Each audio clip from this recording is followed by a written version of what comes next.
अस्सलाम वालेकुम। कैसे हैं नाजरीन? उम्मीद करता हूँ आप सब खैरियत से होंगे। नाजरीन, आज एक बेहतरीन और नई वीडियोस के साथ आपकी खिदमत में हाजिर हुआ हूँ। इलायची और सौंफ दोनों को ही जड़ी बूटियों में शुमार किया जाता है।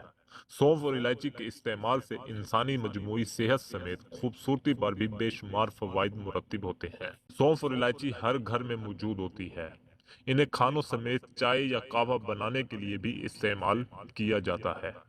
दोनों का इस्तेमाल सांसों को ताज़ा दम बनाता है और हाजमे की कारकर्दगी बेहतर होती है। ग़िज़ाई माहिरीन का कहना है कि सौंफ और इलायची को मिलाकर खाने या उनका कहवा बनाकर पीने से खूबसूरती पर वाज़ेह मस्बत फ़र्क पड़ता है।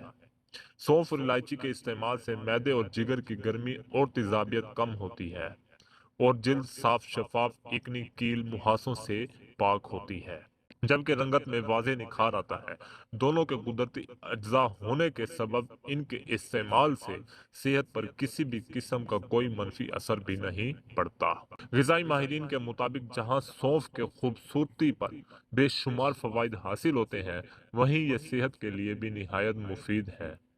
सौंफ में विटामिन ए और सी भरपूर मिकदार में पाया जाता है, जिसके सबब इसका इस्तेमाल बिनाई की हिफाजत करता है। ग़िज़ाई माहिरीन के मुताबिक सौंफ पीस कर इसका कावा बनाकर पीने से कमर दर्द में बेहतरी आती है। सौंफ और इलायची का इस्तेमाल मैदे की मुज़र सेहत और तेज़ाबियत को खारिज करता है और गुर्दे और मसाने का वरम दूर करने में भी मदद फराम करता है। दिमाग की कमजोरी और याददाश्त के लिए बेहतरीन दवा है।